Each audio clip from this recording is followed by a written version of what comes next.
이 사도행전 말씀을 통해서 정말 교회가 어떻게 시작이 되었고, 정말 우리 교회가 어떤 모습이 되어야 할지, 또 내가 어떻게 믿음으로 살아가야 될지 주님 앞에 바로 서는 거룩한 시간이 되시기를 간절히 축원합니다.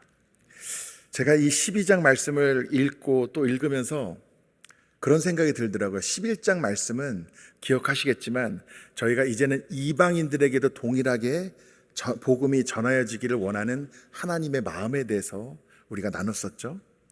그런데 이 유대 기독교인들, 사도들과 예루살렘에 있는 이 유대 기독교인들은 그것을 잘 받아들이지 못하는 모습을 보였었습니다. 그리고 할례에 집착하는 모습을 보였었죠. 할례뿐만 아니라 이 유대인들의 전통이 없으면 제대로 된 기독교가 아니다, 이런 생각을 하는 사람들이 이 이후에 많이 있었던 것도 사실입니다. 근데 제가 뭘 회개를 했냐면 12장 말씀을 읽으니까 그렇게 생각하면 이 예루살렘에 있는 모든 소문도 다 듣고 정보도 다 알고 있고 이렇게 이렇다 저렇다 말하는 사람들을 보면은 조금은 판단하는 마음이 있었는데, 여러분 12장 말씀을 보신 분들은 아시겠지만 예루살렘에 있는 사도들과 기독교인들도 자기 나름의 고난과 어려움이 있더라고요. 순교하기도 하고 감옥에 갇히기도 하고. 그래서 제가 깨닫게 되고 주님께 올려드린 기도는, 주님, 저도 살다 보면, 사역하다 보면 누군가와 갈등이 있을 수도 있고 또 마음이 완전히 맞지 않을 수도 있고 때론 누군가로 인해서 아픔이 있을 수도 있지만, 주님, 함부로 누구를 판단하거나 원망하거나 저주하지 않게 해주세요. 그런 기도가 일어났습니다. 어느 교회나 그렇지만 여러분, 아틀란타 한인교회도 그동안 크고 작은 갈등들이 많이 있었잖아요.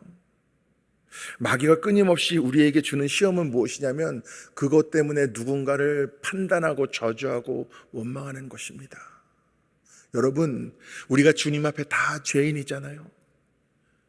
주님이 의롭게 하시니까 의인인 거지 실상 다 죄인입니다.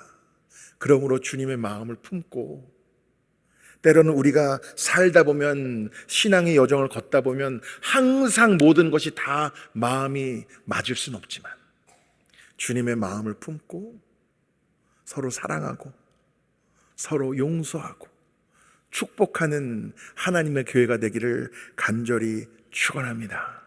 아멘. 이 12장 1절 말씀을 제가 볼게요.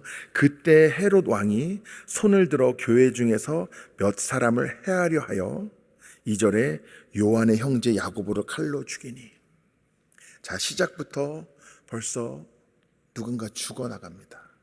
이 헤롯이라는 사람이 누구였는가? 여러분, 헤롯 왕이라는 말은 많이 들어보셨죠?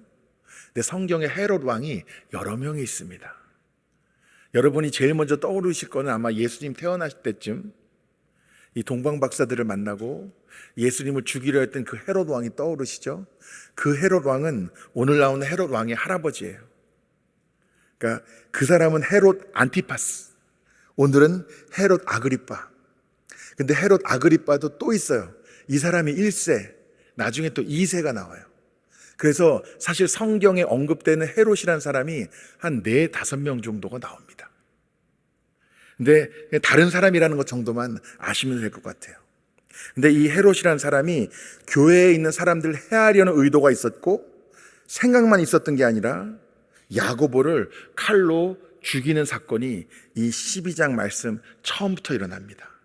그러니까 이 사도들도, 예루살렘에 있는 사람들도 신앙생활이 그렇게 녹록치 않았던 거예요. 근데 왜 야고보를 죽였을까? 이 헤롯이 왜 야고보를 죽이고 왜 이 교회 중의 사람들을 해하려고 했을까? 이 사도행전 이전에도 그리스도인들을 핍박하는 사람들은 많이 있었습니다. 그 중에 대표적인 사람이 누구였어요? 사울, 바울이 된 사울. 그런데 사울하고 이 헤롯 왕은 본질적으로 다릅니다. 뭐가 다르냐?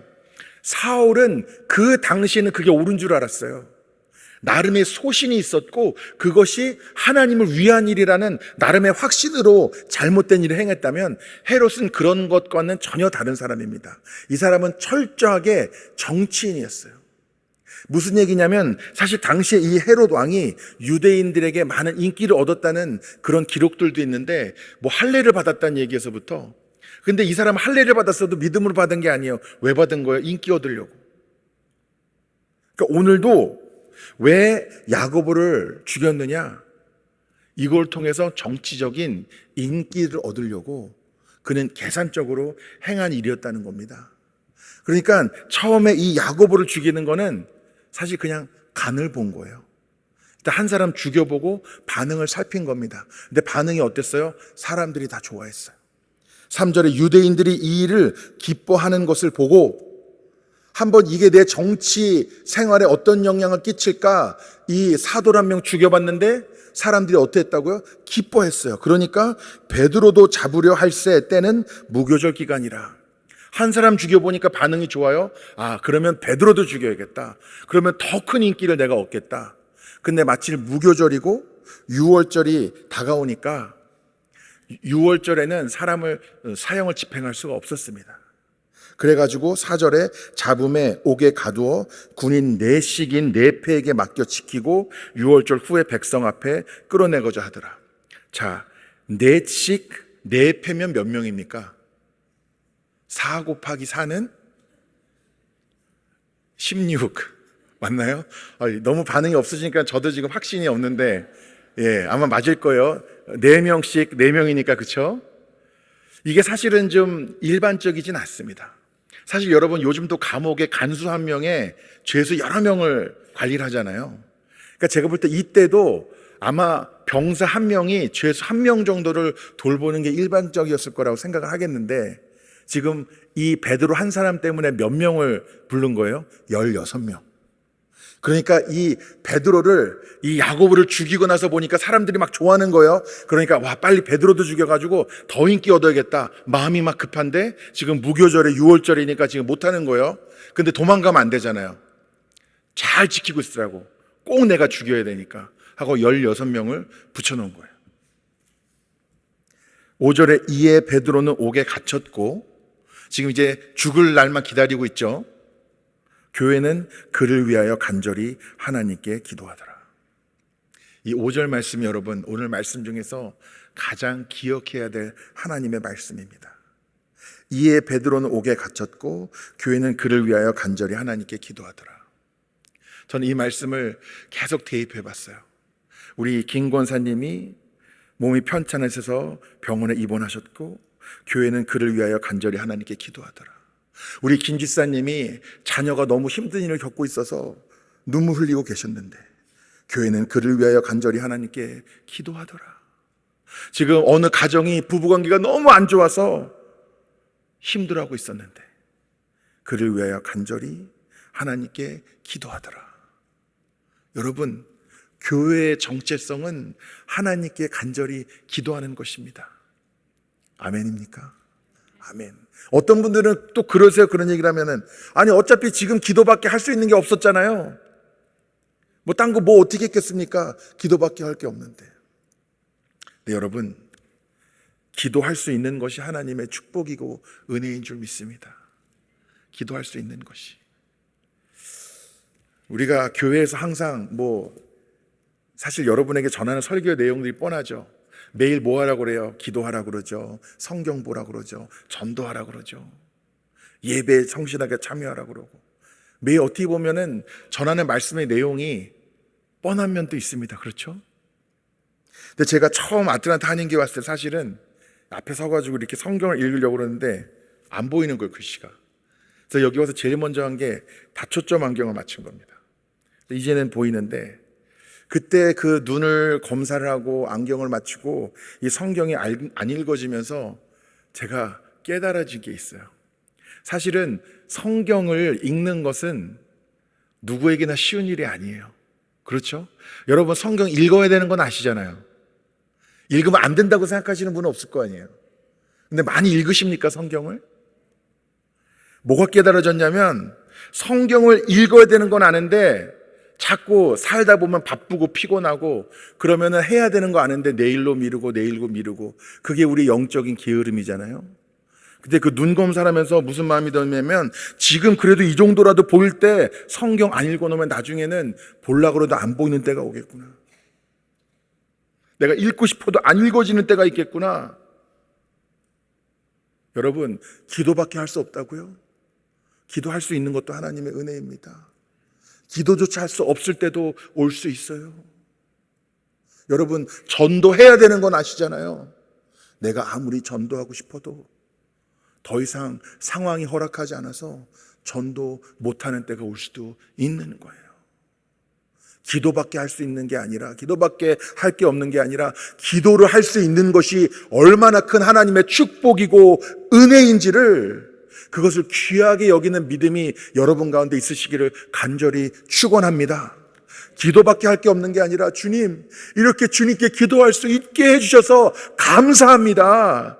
이것이 우리의 믿음이 되어야 하지, 하나님이 말씀도 볼 수 있는 건강과 눈을 주시고 기도할 수 있는 시간과 힘과 목소리도 주시고 걸어가서 전도할 수 있는 발과 손도 주셨는데 여러 가지 이유로 주님이 주셨을 때 안 하면 주님은 다시 뺏어가실 수도 있는 분이라는 거예요. 여러분, 이런 말이 있죠. 아끼면 뭐 돼요? 옛날 우리 좋은 속담이 있죠. 아끼면 똥 된다. 들어보셨어요? 아끼면 똥 된다. 영어로 하면은 좀 세련된 것 같은데 뭐 use it or lose it 뭐 이러잖아요. 근데 한국은 아끼면 똥 된다. 여러분, 하나님이 우리에게 귀한 것을 주셨는데 그것을 귀하게 여기지 않으면 그것은 하찮은 것이 될 수도 있는 것이죠. 우리 사람과 사람 사이도 마찬가지입니다. 정성스럽게 뭐를 내 마음과 정성과 시간을 담아 누구에게 줬는데 반응이 시큰둥해요. 그럼 여러분 어때요? 관두라고 다시 가져가고 싶잖아요. 사람도 그런데 하나님이 여러분에게 기도할 수 있는 그 축복을 주셨는데 그것을 축복으로 누리지 않고 하찮게 가치 없게 여긴다면 정말 기도해야 되는 그날이 왔을 때 여러분은 더 이상 기도할 수 있는 기운조차 남아있지 않을 수도 있다는 것입니다. 그러므로 여러분, 우리 아틀란타 한인교회는 그를 위하여 간절히 하나님께 기도하더라, 이 말씀이 날마다 실제가 되는 하나님의 거룩한 교회가 되어야 할 줄 믿습니다. 6절에 헤롯이 잡아내려고 하는 그 전날 밤에 베드로가 두 군인 틈에서 두 쇠사슬에 매어 누워 자는데 파수꾼들이 문 밖에서 옥을 지키더니, 자, 제가 대충 말씀을 읽어보니까 이런 상황인 것 같아요. 16명을 세워서 4명씩 교대로, 2명은 쇠사슬을 묶어서 붙잡고 있고 2명은 지켜보고 있고 교대로 지금 계속 베드로를 보고 있는데 7절에 호련히 주의 사자가 나타나매 옥중에 광채가 빛나며 또 베드로의 옆구리를 쳐 깨워 이르되 급히 일어나라 하니 쇠사슬이 그의 손에서 벗어지더라. 교회는 그를 위하여 간절히 하나님께 기도하더니 하나님께서 천사를 보내주셔서 빛이 나고 그를 옥죄던 쇠사슬이 풀리는 놀라운 응답이 임하였던 것이죠. 근데 이 말씀을 보니까 제가 베드로라는 사람을 조금 더 분명히 알게 되는 것 같아요. 여러분, 옛날에도 예수님께서 제자들 몇 명 데리고 기도하러 가신 적이 있어요. 기억나세요? 예수님은 밤새 기도하시는데 제자들은 뭐 했어요? 잤어요. 이 베드로가 보니까 잠을 잘 자는 사람이고 한번 잠들면 잘 안 깨어나는 사람이에요. 이제 저 같은 경우는 조금만 소리가 나도 자다 깹니다. 그러니까 저쪽 건너방에서 알람이 울려도 제가 가서 꺼요. 그러니까 저는 그냥 빗소리만 나도 끄고 바람에 가지만 부딪혀도 저는 아주 깊이 잠을 못 자고 깨는 성격인데, 누군지 말할 수 없는데 저희 집에 같이 사는 어떤 분은 이렇게 어버가도 몰라요. 안고 딴 방으로 옮겨도 안 깨요. 깊이 잠듭니다. 한번 잠들면.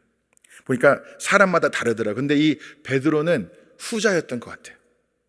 왜 그런지 한번 보세요. 지금 빛이 났잖아요. 벌써 여기서부터 저 같으면 깼거든요. 옆구리를 찌르고 쇠사슬이 이게 풀렸어요. 지금 당연히 벌써 깨서 이게 무슨 일인지를 봐야 되는데 계속 말씀을 읽어보겠습니다. 지금 옆구리 찔렀죠. 쇠사슬 풀렸죠. 8절에 천사가 이르되 띠를 띠고 신을 신으라 하거늘 베드로가 그대로 하니, 일단은 지금 비몽사몽간에 시키는 대로 하는 거예요. 막 입히고 신기고 이거를 시키는 거예요. 천사가 또 이르되 겉옷을 입고 따라오라. 그러니까 지금 뭐 신발도 신고 겉옷도 입고 한 거 보니까 깬 거 같은데, 계속 읽어볼게요. 9절에 베드로가 나와서 따라갈새 천사가 하는 것이 생시인 줄 알지 못하고 환상을 보는가 아니라. 그러니까 지금 꿈인지 생시인지 아직 지금 제대로 깬 게 아니에요. 비몽사몽간입니다. 이에 첫째와 둘째 파수를 지나 시내로 통한 쇠문에 이르니 문이 저절로 열리는지라 나와서 한 거리를 지나매 천사가 곧 떠나더라. 자, 파수를 지나고 쇠문까지 열렸어요. 제가 한국에 살 때는 이게 잘 안 그려졌는데, 이 미국에 오니까 여러분 이 자동 게이트가 많잖아요. 여러분 단추 누르면 열리는 이런 게 있잖아요. 그러니까 그렇게 자동문처럼 이 쇠문이 이 천사가 같이 베드로 데려가니까 활짝 열린 거예요. 그리고 천사는 떠납니다. 근데 11절에 뭐라 그러냐면 이에 베드로가 정신이 들어. 그러니까 지금 빛이 날 때도, 쇠사슬 풀릴 때도, 옆구리 찔릴 때도 막 옷 입어라, 겉옷 입어라, 신발 신어라 이러고 파수를 지나고 쇠문 열릴 때까지도 계속 베드로는 지금 아직 완전히 깨어난 게 아니에요. 천사가 떠나고 나니까 이에 베드로가 정신이 들어. 그러니까 얼마나 깊이 잠드는 사람이 이 사람이. 여러분들 중에도 그런 분들 계시죠? 근데 저는 뭐가 깨달아지냐면, 깊이 잠드는 것도 하나님의 축복이고 은혜라는 생각이 들었습니다. 어떤 사람들은 잠자리 밖에 못 자잖아요. 저도 생긴 건 그렇게 안 생겼겠지만 굉장히 예민한 성격이거든요. 아까 말씀드린 것처럼 쉽게 잠에 깨고 잠자리 바뀌면 불편하고, 그래서 여행할 때 막 베개를 가지고 다녀야 되는 요즘 그런 것도 고민하고 그럽니다. 특별히 토요일 날은 제가 말씀을 준비하다 보니까 침대에 누워도 잠이 잘 안 와요. 머릿속에 막 계속 말씀이 오가기도 하고, 또 여러분 이렇게 귀한 날 주일 예배에 오셨는데 여러분에게 뭔가를 먹여드려야 되는데 빈손으로 돌려보내면 안 되는데, 이런 부담감이 늘 있다 보니까 사실 깊이 잠을 못 잘 때도 많이 있습니다. 그런데 깊이 자는 사람은 왜 깊이 잘 수 있냐? 마음이 편하니까 깊이 잘 수 있는 거예요. 그러니까 베드로는 옥에 갇혔어요. 야고보가 죽는 것도 봤어요. 지금 틀림없이 이 사람은 내일 죽을 거예요. 그걸 베드로가 알았습니까? 몰랐습니까? 그래도 그는 편안하게 깊이 잠들 수 있었던 것은 그의 상황과 환경에 따라서 불안해하고 또 두려워하는 사람이 아니라 언제나 주님으로 말미암아 어찌 보면 미련할 정도로 평안을 누리는 사람이었기 때문에 이것이 가능한 것이었죠. 예, 제가 깊이 잠드는 사람, 안 잠든 사람, 누가 좋다 나쁘다 이런 말씀을 드리려는 것이 아니라, 이것조차도 정말 믿음이 있고 평안이 있는 사람이어야 가능하다는 것이죠. 베드로에게는 그런 믿음이 있다는 것이 제가 깨달아지더라는 겁니다. 여러분에게도 그런 믿음이 있으시길 축복합니다. 여러분에게도 그런 평안이 누려지시기를 축원합니다. 여러분의 상황이 어떠신지는 제가 모르지만 두려워하는 게 당연하고 염려하는 게 지극히 당연하고 불안해하는 것이 정상적으로 여겨질 만한 그런 상황 가운데 있으실지라도 베드로와 같이 주님으로 인해 평안하시기를 축원합니다. 아멘. 자, 11절에 이에 베드로가 정신이 들어 이르되 내가 이제야 참으로 주께서 그의 천사를 보내어 나를 헤롯의 손과 유대 백성의 모든 기대에서 벗어나게 하신 줄 알겠노라. 이제서야 무슨 일이 일어났는지 상황 파악이 된 겁니다. 12절에 깨닫고 마가라는 요한의 어머니 마리아의 집에 가니 여러 사람이 거기에 모여 기도하고 있더라. 아마도 이 요한의 어머니 마리아의 집이 당시에 이 예루살렘 교회 모임 장소가 아니었나 싶어요. 그래서 여기 와본 적도 있는 이 베드로가 아마들 여기서 기도하고 있겠지라고 생각하고 왔던 것 같습니다. 참 생각해 보면요, 굉장히 은혜가 되고 또 위로가 되는 게, 예수님이 붙잡히셨을 때 여러분 제자들이 뭐 했죠? 예수님이 붙잡혔을 때 제자들이 흩어져서 도망갔어요. 근데 이제 베드로가 잡히는 이때 이르러서는 비슷하게 누군가 잡혀갔는데 모여서 기도를 하고 있어요. 그리고 무슨 얘기냐? 예수님이 그 온갖 핍박을 받으시고 피를 흘리시고 십자가에 죽으신 것이 결코 헛된 것이 아니었구나. 이때에도 이미 이 제자들은 믿음이 자라나서 예수님이 붙잡히실 때는 자기 살겠다고 흩어지고 도망치던 사람들이 모여서 기도하고 있는 모습이 그 자체가 저에게 얼마나 은혜가 됐는지 모릅니다. 이제 기도하고 있을 것을 기대하고 13절에 베드로가 대문을 두드린데 로데라는 여자아이가 영접하러 나왔다가, 이 로데라는 여자아이가 나오는데 로데라는 말의 의미는 로즈, 그러니까 장미라는 뜻이라고 해요. 이 여자아이가 영접하러 나왔다가 14절에 베드로의 음성인 줄 알고, 그러니까 이 여자아이도 목소리만 들어도 베드로라는 것을 알 정도로 안면이 있고 친분이 있던 그런 사람입니다. 기뻐하여 문을 미처 열지 못하고 달려들어가 말하되 베드로가 대문 밖에 섰더라 하니. 조금 사람들이 행동이 이상해요. 저 같으면 그래도 문을 열었을 것 같은데 베드로라는 걸 알아듣고, 근데 들어가서 베드로가 왔다고 얘기를 하는 거예요. 그들이 말하되 내가 미쳤다 하나. 자, 지금 모여서 누구를 위해서 기도하고 있어요? 자, 베드로가 천사가 나타나서 감옥에서 풀려난 거는 이 기도의 응답입니까? 아닙니까? 맞죠? 그 지금 이렇게 해달라고 기도하고 있는 사람들이 정작 그 기도가 응답이 돼서 지금 베드로가 문을 두드리고 있는데 베드로 왔다고 하니까 로데한테 뭐라고 그랬어요? 너 미쳤구나. 제가 신앙생활을 해오면서 어릴 때부터 들었던 수많은 설교 말씀 중에 항상 들었던 말씀이 있어요. 기도할 때는 믿음으로 기도해야지 믿음 없이 기도하면 응답 못 받는다. 너 왜 응답 못 받았는 줄 아냐?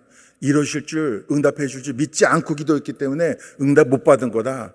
여러분 그런 설교 들어본 적 있으시죠? 그 말이 맞아요, 틀려요?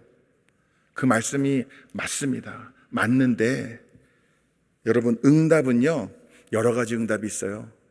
하나님에게 기도하면은 예스도 응답이지만 노도 응답이에요. 지금은 때가 아니다, 기다려라, wait, 그것도 응답이에요, 아니에요? 응답이에요. 오늘 이 말씀을 보니까 어찌 보면은 모여서 기도하는 그 자체로는 가슴이 뭉클해지는데 한편으로는 지금 확신과 믿음으로 기도하였던 것이 아니라 기도는 하고 있었지만 설마 베드로가 그 기도의 응답으로 지금 문을 두드릴 거라고는 아무도 기대하지 않았던 거예요. 그러니까 어찌 보면은 믿음 없이 기도한 거죠. 그러면 차라리 기도 안 하는 게 낫습니까? 여러분, 기도 안 하는 게 나아요? 믿음은 누가 주는 거예요? 믿음도 하나님이 주는 거예요. 보면은 날마다 기도의 자리를 지키는 분들이 있어요. 여기도 날마다 기도하시는 분들 계실 겁니다. 한결같이. 근데 그런 분들한테 물어보세요. 어쩔 때는 기도하다 보면 난 2분 지난 줄 알았는데 2시간 지날 때도 있어요. 근데 항상 그런 건 아니에요. 아무리 기도 많이 하는 분들도 항상 그럴 순 없어요. 오늘은 정말 기도가 안 되고 내가 아까 가스불을 끄고 왔나 이런 것만 자꾸 생각나고 기도하는데 집중이 안 될 때가 있어요. 근데요, 기도하는 분들은 그래도 악착같이 엉덩이 붙이고 앉아있고 무릎 붙이고 꿇어 계신 분들이 기도의 사명자들이에요. 항상 기도가 술술 잘 돼서가 아니라 오늘 내 영적 상태가 최상이어서가 아니라 늘 그렇게 악착같이 기도의 자리를 지킨단 말입니다. 그러다 보면은 내가 믿음이 연약하다가도 믿음을 주시는 거예요, 하나님이. 기도 가운데 주시는 거예요. 그리고 나는 연약한 믿음으로 구할지라도 그 기도조차도 귀 기울이시고 응답하시는 주님의 은혜가 오늘 이 말씀 가운데 나타나는 거예요. 그러니까 여러분, 이게 믿음 없이 기도하지 않으면 응답 안 받는다, 이거 잘못 이해하면은 나 오늘은 믿음이 없는 것 같아, 오늘은 기도하지 말아야지, 또 요렇게 아주 해석하시는 분들이 있어요. 그러면 안 되는데, 그것이 아니라 우리가 가능하면은 확신과 믿음으로 기도하는 것이 가장 좋지만 믿음이 없다면 그 믿음조차도 하나님께 달라고 구하는 것이 우리의 기도가 되어야 하고, 우리의 연약한 믿음일지라도 우리가 기도의 자리에 나아가 모여 하나님의 교회로서 기도한다면 그 기도에 하나님께서 귀 기울이시고 응답하신다는 것을 우리는 깨달아야 할 줄 믿습니다. 15절 그들이 말하되 내가 미쳤다 하나 여자아이는 힘써 말하되 참말이라 하니 그들이 말하되 그러면 그의 천사라 하더라. 하여간 참말이라고 얘기하는데도 계속 안 믿는 거예요. 그가 온 게 아니라 그의 천사가 온 거다, 뭐 이런 소리하고. 16절에 베드로가 문 두드리기를 그치지 아니하니 그들이 문을 열어 베드로를 보고 놀라는지라. 베드로가 그들에게 손짓하여 조용하게 하고 주께서 자기를 이끌어 옥에서 나오게 하던 일을 말하고 또 야고보와 형제들에게 이 말을 전하라 하고 떠나 다른 곳으로 가니라. 날이 새매 군인들은 베드로가 어떻게 되었는지 알지 못하여 적지 않게 소동하니 헤롯이 그를 찾아도 보지 못하매 파수꾼들을 신문하고 죽이라 명하니라. 헤롯이 유대를 떠나 가이사랴로 내려가서 머무니라. 자, 결국은 베드로가 어디 갔는지 헤롯은 찾지 못했어요. 그래서 누구한테 화풀이 합니까? 아까 병사를 몇 명을 세웠다고 그랬죠? 4 곱하기 4, 16명. 이 16명을 다 죽여버립니다. 누구에겐가는 탓을 돌려야 되니까. 어떻게 보면 이 16명의 죽음이 좀 안타깝습니다. 사실 좀 생각해보면 이 사람들이 그렇게 크게 잘못한 건 없고 사실 명령을 따른 것밖에 없는데, 근데요 여러분, 이 땅 가운데 우리 믿는 자들이 핍박받을 때 이런 경우가 있어요. 나랑 상관없는 일이라고 여겨질 때가 있어요. 우리는 지금 자유, 종교의 자유가 있는 나라에 살지 않습니까? 이렇게 여러분 자유롭게 예배드리고 나의 신앙을 표현하시잖아요. 근데 여전히 지금 세계 곳곳에는 마음대로 하나님의 말씀을 내가 성경을 가질 수도 없고 읽을 수도 없고 함부로 기도하거나 하나님을 믿는다고 표현하거나 예배했다가는 붙잡혀가는 나라들이 많이 있습니다. 근데 이 병사들도 그랬을지 몰라요. 나는 명령을 따를 뿐이고 나는 명령만 잘 따르면은 이 베드로나 야고보나 이런 기독교인들이야 핍박받거나 죽을 수 있겠지만 나는 괜찮아.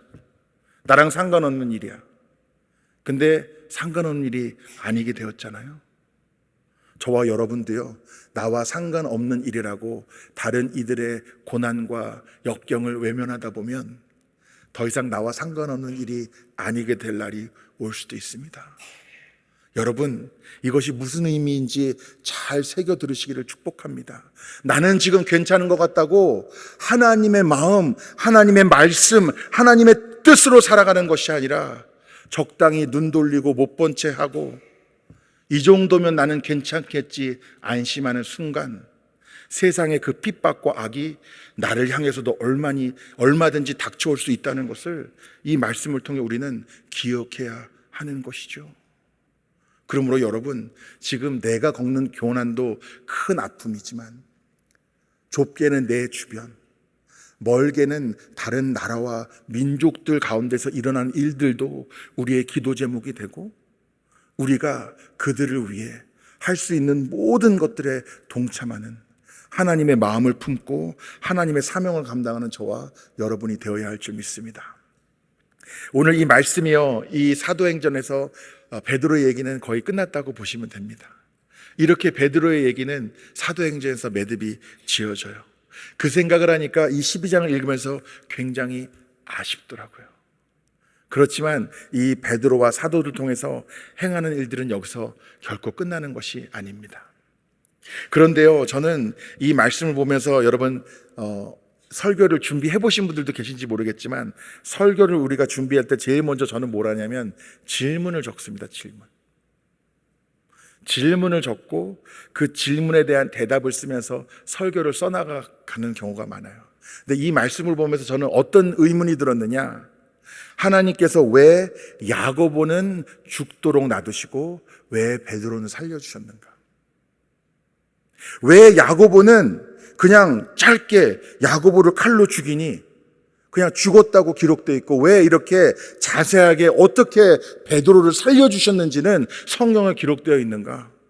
베드로가 더 중요하고 야고보는 덜 중요한 사람이었는가? 아니면 베드로는 더 사랑하고 야고보는 덜 사랑하셨는가? 아니면은 베드로는 더 하나님에게 공로가 크고 야고보는 그렇지 못했는가? 그렇지는 않습니다. 여러분 아시겠지만 야고보도 베드로 못지않게 예수님이 아끼던 제자였어요. 우리 제자 3명 이름 얘기하라 그러면 12명은 기억 못해도 여러분 베드로, 야고보, 요한 이렇게 기억하시잖아요. 그 3명 안에 드는 사람이었어요. 굳이 하나님께서 야고보를 덜 사랑하셨다든지 덜 사용하셨다고 생각할 만한 이유가 전혀 없습니다. 근데 왜 야고보는 이렇게 허무하게 죽고 베드로는 이렇게 드라마틱하게 하나님이 살리셨을까요? 저도 모르겠습니다. 그런데요, 이 이유의 말씀을 보면서 조금 더 깨달아진 게 있습니다. 저와 여러분이 읽은 말씀의 내용을 보면 두로와 시돈 사람들은 자신들이 아쉬운 게 있으니까 지금 헤롯에게 잘 보여야 되는 상황이었어요. 그러니까 헤롯이 말을 하니까 뭐라 그러냐면 이게 사람의 소리 같지 않고 신의 소리로 들린다 이러고 엄청나게 뭐 한 거예요. 아부를 한 거죠. 근데 이 헤롯은 그것을 그대로 말씀에 의하면 하나님께 영광을 돌리지 않고 다 자신의 영광으로 받아들이고 주의 사자가 그를 고치니 그는 벌레에게 먹혀 죽으니라. 이 요세푸스의 기록에 의하면 동일하게 일치합니다, 이 내용이. 근데 이 벌레 때문에 병에 걸려서 고통받다가 5일 후에 죽었다 뭐 이렇게 기록이 돼 있더라고요. 그러니까 굉장한 고통 가운데 갑자기 헤롯이 죽은 거예요. 자, 여러분, 오늘 말씀에 여러 죽음이 나옵니다. 야고보의 죽음도 나오고 16명의 군인의 죽음도 나오고 헤롯의 죽음도 나옵니다. 그런데 죽음이 다 같은 죽음이 아니에요. 삶도 다 같은 삶이 아니듯이 죽음도 다 같은 죽음이 아니더라고요. 누군가는 하나님을 위해, 하나님의 복음을 위해 죽은 사람이 있고 누군가는 그 복음에 맞서다가 죽은 사람이 있습니다. 방관하가 죽은 사람도 있습니다. 어떤 분들은 또 똑똑한 분들은 그래요. 그러면은 헤롯처럼 죄 짓는데 당장 하나님이 안 죽이시는 사람들은 왜 그러냐? 그거 저도 모르죠. 제가 확실히 말씀드릴 수 있는 것은 모든 생명과 죽음을 주관하시는 분은 하나님이시라는 것입니다.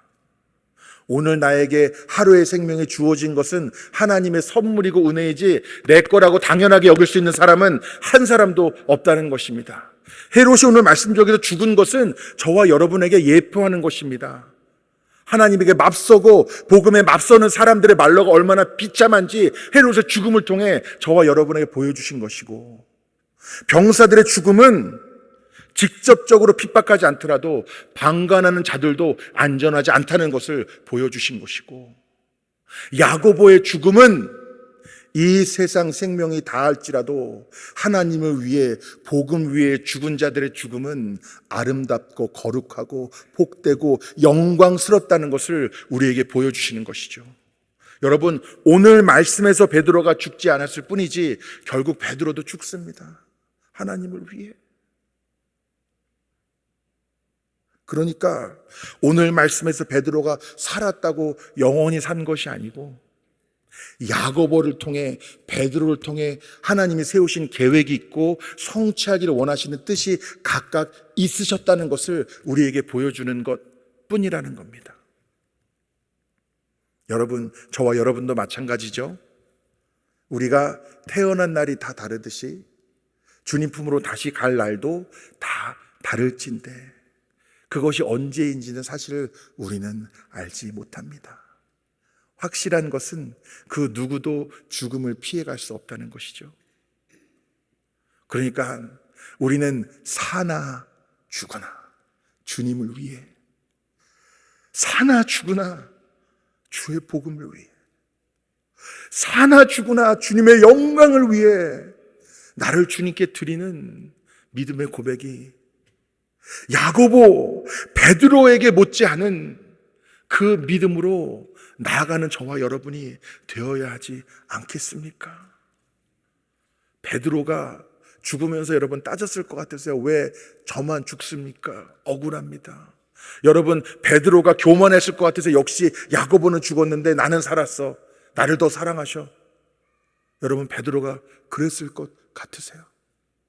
사랑하는 형제의 순교를 안타까워하면서도 복음을 위해 죽은 그의 죽음을 거룩하게 기리고, 그리고 앞으로도 우리가 어찌 보면 할 수 있는 것은 기도밖에 없는데 그 기도를 통해서 하나님의 뜻이, 하나님의 복음이, 하나님의 사랑과 생명이 온전히 선포되어지기를, 설사 나의 생명을 바쳐야 하는 한이 있을지라도 주님의 복음이 온전히 전하여지기를 소망하였던 그들의 마음이 여러분은 느껴지십니까?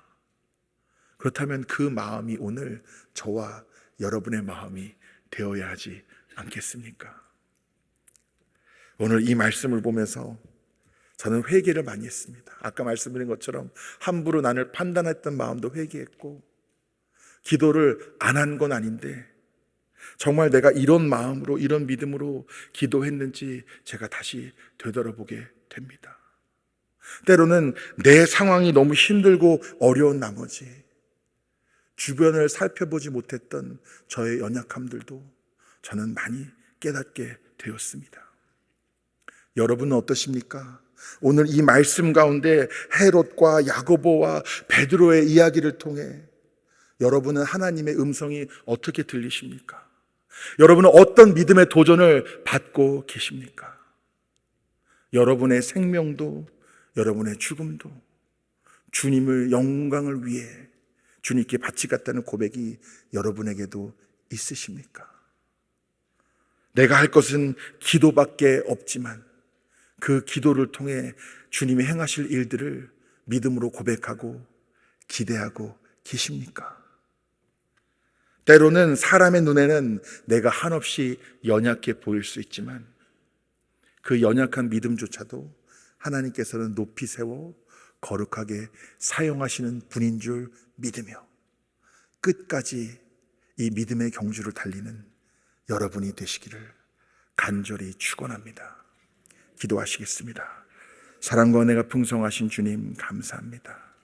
이 연약한 자들을 믿음으로 세워주시고 주님 은혜 가운데 거하게 하시니 주님, 이제는 사나 죽으나 주님을 위해 날마다 무릎으로 나아가 간절히 주님께 부르짖고 기도하며 주님의 뜻을 이루어 나가는 주님의 거룩한 제자들, 백성들이 되게 하여 주시옵소서.